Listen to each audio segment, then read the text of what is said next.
Her voice was a weapon, a razor-sharp blade that cut through the noise of Seattle, exposing the naked truth.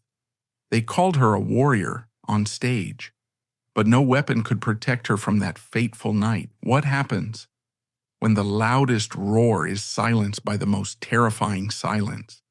This is the story of Mia Zapata and the Gits, a story of a murder that shocked a generation and a voice that never truly dies. To understand the ferocious power of Mia Zapata, you have to travel far from the rain-soaked streets of Seattle, back to the humid, bluegrass-scented air of Louisville, Kentucky. Born in 1965, Mia grew up in a world steeped in a different kind of musical tradition. This was not the land of punk rock, but of country, folk, and the deep, mournful sound of the blues. She came from an affluent, well-respected family, a background that seemed at odds with the raw, street-level music she would later create. From a very young age, music served as Mia Zapata's primary means of expression and connection to the world around her. Born on August 25, 1965 in Louisville, Kentucky, she grew up in a household where sounds filled every corner, shaping her innate talent. Her father, a businessman with a passion for country music, frequently played records by legends like Johnny Cash and Hank Williams, exposing Mia to narratives of hardship, redemption, and raw storytelling delivered through twangy guitars and heartfelt vocals. These songs, with their themes of life's struggles and emotional depth, resonated deeply with her developing sensibility. Meanwhile, her mother introduced the soulful blues of Bessie Smith and Billie Holiday, whose powerful, emotive deliveries conveyed pain, resilience, and vulnerability in ways that transcended words. Mia absorbed these influences effortlessly, often mimicking the singers in her room or during family gatherings. By age 10, she was already experimenting with her voice, blending the country twang's narrative style with blues' emotional intensity. This early immersion taught her the art of infusing melody with genuine feeling, how to turn a simple tune into a personal confession, how to layer vulnerability beneath strength. It became the foundational element of her later work, distinguishing her punk-infused songs with a soulful authenticity that set the Gits apart from the more aggressive, less nuanced acts in the Seattle scene. Even as a child, Mia's performances at school events or local gatherings showcased this blend, where she didn't just sing but evoked stories that moved listeners, foreshadowing her future as a lyricist who bled emotion into every line. As a student, Mia excelled academically, displaying a sharp intellect and curiosity that earned her high grades and praise from teachers. However, by her teenage years in the 1980s, she felt increasingly stifled by the conservative, conformist environment of Louisville, a city rooted in Southern traditions, where expectations for young women leaned toward conventional paths like marriage or stable careers. Mia's free-spirited nature rebelled against this. She craved spaces that celebrated individuality and challenged norms. This restlessness led her to Antioch College in Yellow Springs, Ohio, in 1984, a small liberal arts institution known for its progressive curriculum, co-op work programs, and emphasis on social justice. Antioch in the mid-1980s was a haven for counterculture, attracting students interested in radical politics, feminism, and artistic exploration. Classes encouraged debate on issues like gender equality and anti-establishment ideologies, while the campus buzzed with poetry readings, theater productions, and impromptu music sessions. For Mia, enrolling at 19 was transformative. It allowed her to shed societal constraints and embrace her identity as an artist and activist. She majored in art and philosophy, delving into feminist theory and visual expression, which honed her ability to articulate personal and societal struggles. The college's non-traditional grading system and focus on self-directed learning fueled her creativity, making her feel truly at home for the first time. It was at Antioch in 1986, during her sophomore year, that Mia connected with the three individuals who would form the core of her musical journey. Guitarist Andrew Joe Spleen Kessler, a lanky art student with a punk background; bassist Matt Dresner, a philosophy major drawn to experimental sounds; and drummer Steve Moriarty, known for his energetic style influenced by hardcore bands.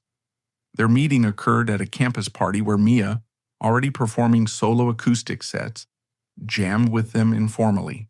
The chemistry was immediate and potent, a shared sense of being misfits in a conformist world, united by a love for raw, unpolished music. They weren't merely college kids starting a band for fun. They bonded over mutual experiences of alienation, channeling it into a collective vision. By fall 1986, they officially named themselves the Gits, inspired by a Monty Python sketch about a git, British slang for a fool, infusing their identity with irreverent wit that masked the profound seriousness of their artistry. Early practices in dorm basements or off-campus spaces revealed a sound that was punk at its core: fast tempos, distorted guitars, and aggressive rhythms, but elevated by Mia's versatile voice and lyrical depth. From 1986 to 1989, the Gits honed their craft in Ohio's underground circuit, performing in dingy basements, college bars, and small venues around Yellow Springs and nearby Dayton. Their music evolved from basic punk covers to original compositions, blending high-energy aggression with bluesy undertones from Mia's upbringing. Songs emerged with tight instrumentation, Joe's slashing riffs, Matt's steady bass lines, and Steve's relentless drumming creating a telepathic groove. Mia's vocals were the standout, capable of shifting from a seductive blues-inflected murmur to a visceral, ear-shattering scream within verses, imbuing lyrics with lived-in emotion. Tracks like early demos explored themes of rebellion and self-discovery, performed for crowds of 50 to 200 students and locales. By graduation in 1989, the band recognized Ohio's limitations, a scene too small for their ambitions. Seattle beckoned, with its emerging buzz from bands like Green River and Mudhoney signaling a fertile ground for their style. When the Gits arrived in Seattle, the city was a world away from the global music capital it would soon become. It was still a gritty, blue-collar town, a place where cheap rent and a general sense of isolation had created a fertile breeding ground for a unique and fiercely independent music scene. They weren't chasing fame or a record deal. They were chasing a community. They quickly found their place by moving into a rundown, abandoned house on the edge of the Central District, which they called the Rat House, due to its chronic rat problem and decrepit condition. The building, a multi-room Victorian-era structure, had no reliable heating, leading to cold winters where temperatures dropped to 40 degrees Fahrenheit, faulty plumbing with frequent backups, and structural flaws like leaking roofs and unstable floors. Rodents infested the walls, requiring constant traps and makeshift repairs. Despite these issues, it became their communal home from 1989 onward, with the four members sharing costs, rent around $200 monthly total, through low-paying jobs. Mia bartended at spots like the Comet Tavern for tips. Matt did construction for $8 to $10 hourly, and Joe and Steve took similar labor roles. They combined wages for basics like rice, beans, peanut butter, and cheap beers, such as Rainier or Pabst Blue Ribbon, preparing shared meals on a basic stove. Music defined their routine. Rehearsals in the living room with stacked amps often turned into extended sessions. The Rat House evolved into a key hub for Seattle's growing scene by 1990, attracting visitors from bands like Nirvana, Mudhoney, and Tad for crashes. During tours, jam sessions, or parties with 20 to 50 attendees featuring acoustic sets. This open policy reflected their family-like bond, extending to any passionate outsiders, symbolizing resilience in poverty and reinforcing the scene's collaborative spirit. This emphasis on community and genuine expression shaped their early Seattle years. While others courted A&R Scouts as Sub Pop gained traction, the Gits prioritized performing playing 100 to 150 shows yearly in small clubs for modest fees of $50 to $200 split. Their debut Seattle gig on January 6, 1990, at the University of Washington's Hub Ballroom, opening for Nirvana and Tad before 500 people, marked their integration. Releases included the 1990 single Precious Blood on Big Flaming Ego Records, a raw punk track under 3 minutes, Second Skin in 1991 on Broken Re-Kids, exploring identity, and Spear and Magic Helmet later that year on Empty Records, an energetic anthem. They appeared on the 1991 compilation Bobbing for Pavement on Rat House Broken Re-Kids, with Here's to Your Fuck and Ain't Got No Right. Their live shows achieved legendary status in Seattle's clubs, drawing comparisons to the scene's pre-commercial energy. In spots like the Central Tavern or OK Hotel, they delivered 45 to 60-minute sets of tight, fierce punk rock fusion. Kessler's angular riffs, Dresner's steady bass, and Moriarty's driving drums formed a solid unit, but Mia commanded attention. At barely 5 feet, she projected giant-like presence, moving with whirlwind energy, pacing, jumping, her voice shifting from snarls to whispers, eyes often closed in immersion. Songs like Abscessed highlighted her range, lyrics dissecting pain amid thrashing sounds. Between tracks, her ferocity softened into warm humor, joking about glitches, teasing bandmates, creating inclusivity where audiences felt involved, often requesting encores. By 1991, off-ramp shows sold out, turning performances into cathartic events influencing bands like 7 Year Bitch.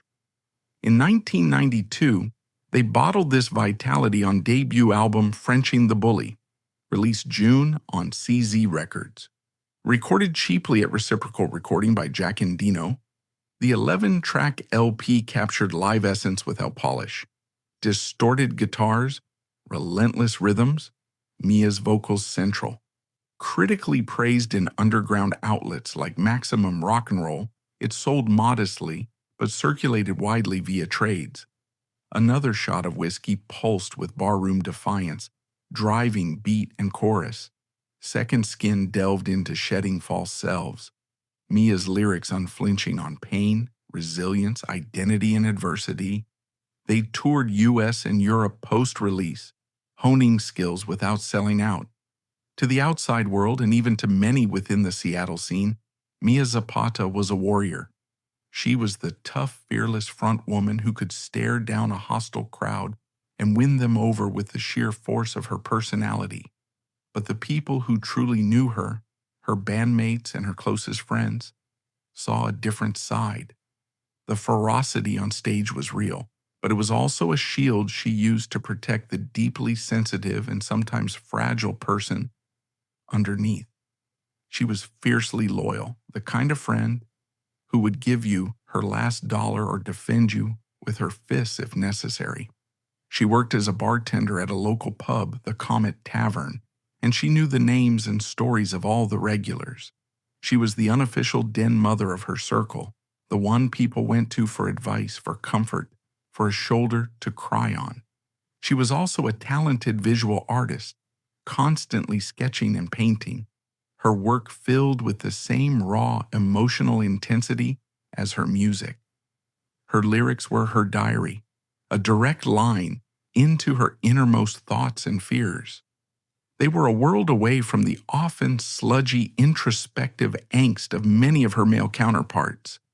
Her songs were stories, filled with vivid characters and sharp observations about the world around her.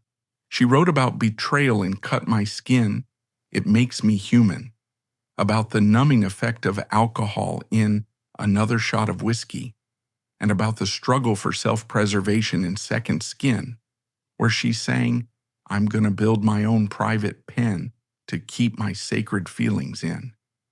This was the central contradiction of Mia Zapata. On stage, she was an artist who revealed her deepest vulnerabilities every night.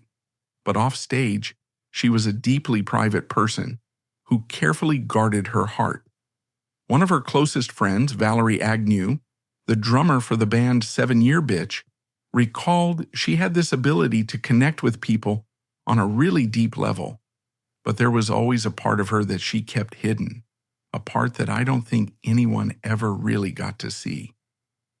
This inner world was filled with a profound empathy, but also a quiet sadness. She felt things deeply, the pain of her friends, the injustice of the world, and she carried it with her. In the months leading up to her death, friends noticed a change.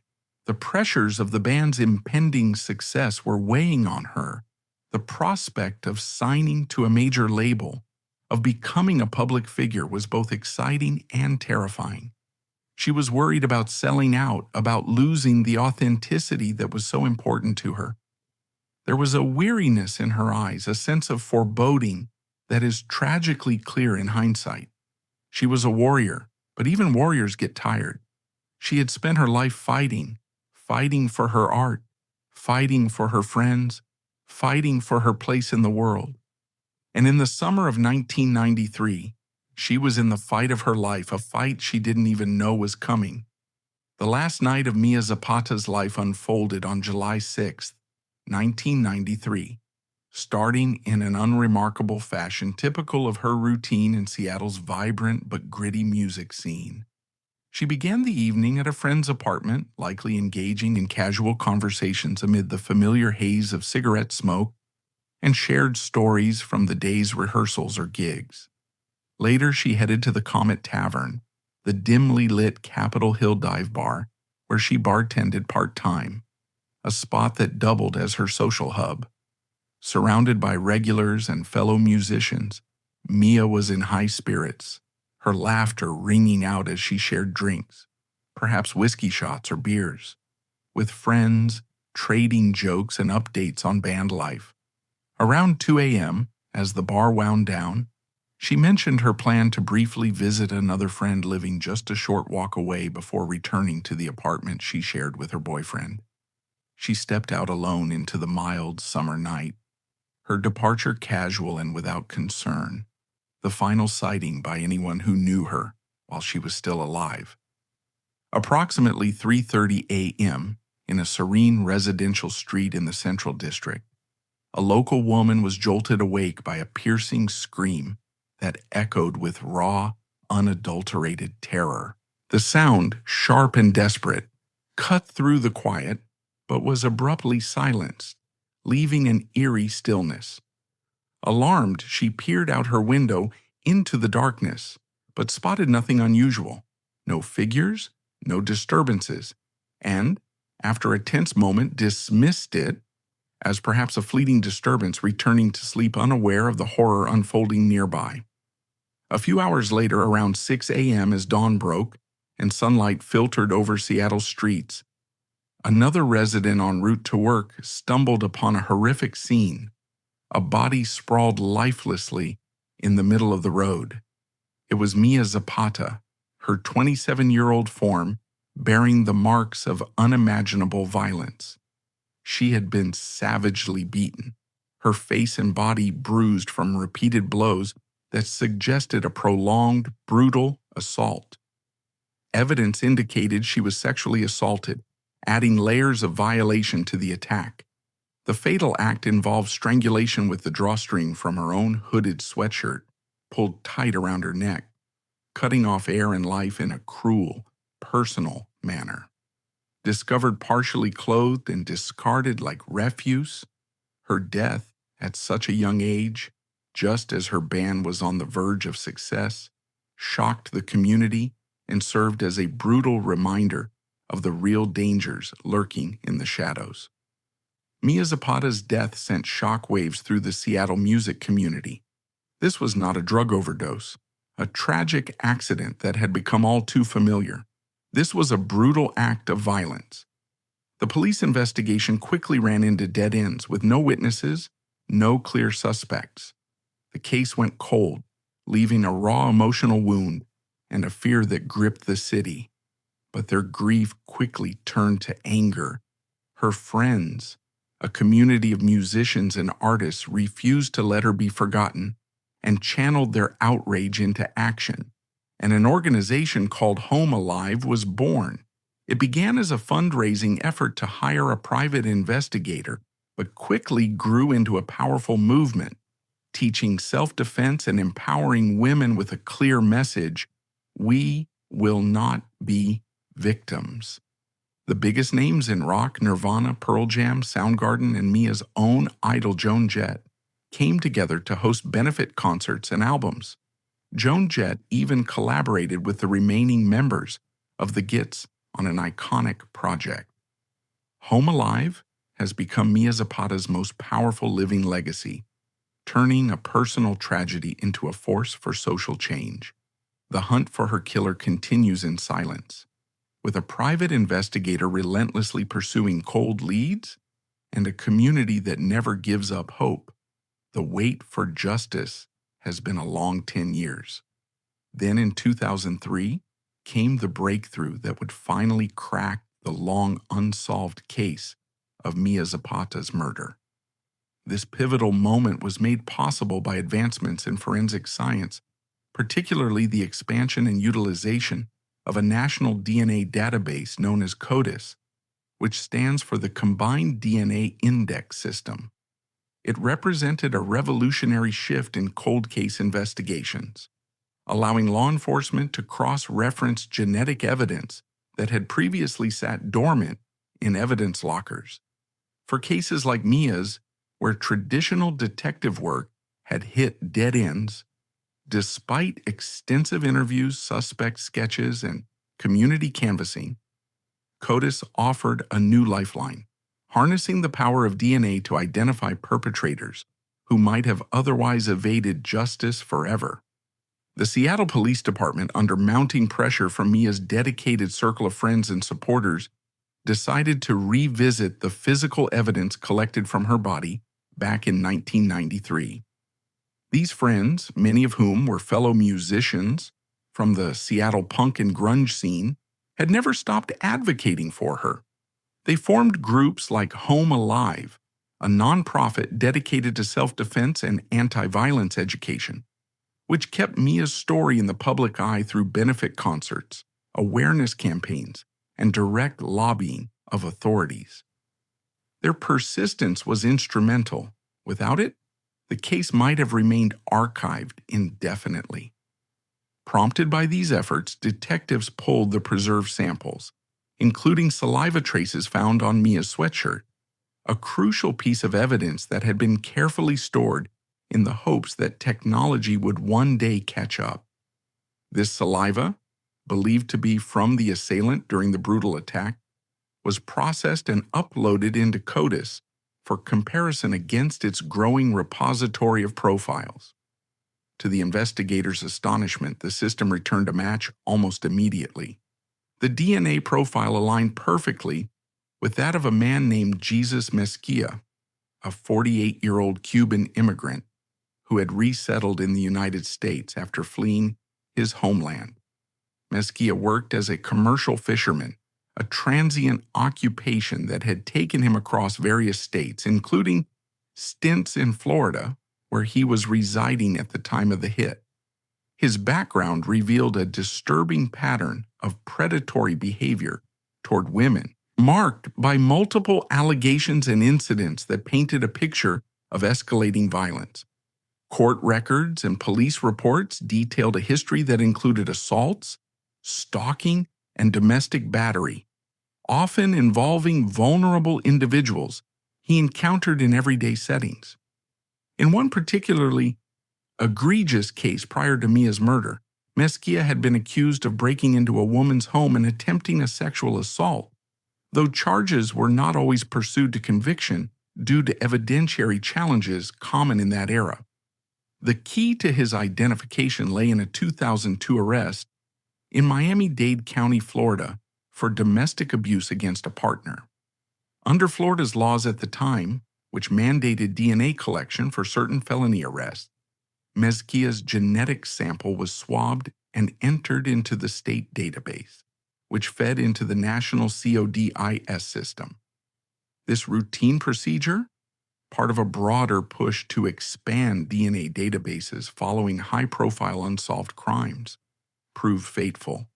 Further investigation uncovered that Mesquia had indeed been living in Seattle's Capitol Hill neighborhood in 1993, mere blocks from Comet Tavern, where Mia had last been seen alive after leaving a friend's apartment. His proximity to the crime scene, coupled with witness descriptions of a suspicious Hispanic man in the area around the time of the murder, solidified the connection. Detectives pieced together his movements. He had worked odd jobs in the Pacific Northwest, blending into the city's diverse immigrant community before relocating southward as scrutiny around Mia's case intensified in the media. Armed with this evidence, authorities extradited Mesquia from Florida to Washington state. The trial in 2004 was a culmination of over a decade of investigative work, featuring forensic experts who testified to the irrefutable DNA match, odds of a random coincidence estimated at 1 in trillions. Prosecutors presented a timeline of Mesquia's whereabouts, bolstered by his criminal history, while the defense attempted to cast doubt on the evidence chain of custody, though unsuccessfully. In the end, a King County jury found him guilty of first-degree murder, emphasizing the premeditated nature of the strangulation and sexual assault. Judge Joan E. Dubuque sentenced him to 36 years in prison without the possibility of parole, the maximum under state guidelines at the time, ensuring he would likely spend the rest of his life behind bars at the Washington State Penitentiary. This conviction brought a measure of justice after years of agonizing uncertainty for Mia's family, friends, and the broader Seattle music community. It validated the tireless advocacy that had kept the case alive, demonstrating how grassroots pressure could intersect with technological progress to hold perpetrators accountable. Yet, as with any delayed resolution, it could not undo the profound loss. Mia's vibrant life, cut short at 27 just as the Gits were on the cusp of wider recognition, remained an irreplaceable void. Her death had ripple effects, inspiring reforms in how cold cases were handled and amplifying discussions on women's safety in urban environments. But beyond the legal closure, the conviction reaffirmed Mia's enduring legacy. Mia Zapata's story is not defined by her killer, but by the people who loved her. It's a story about the brutality of the world, but also about the incredible strength and resilience of the human heart. She was a victim of a terrible crime, but she was never just a victim. She was a poet, a singer, a friend, a force of nature. And though her life was cut tragically short, she left behind a legacy of music and activism that proves that even in the face of the darkest tragedy, a single voice, when amplified by a loving community, can still create lasting change.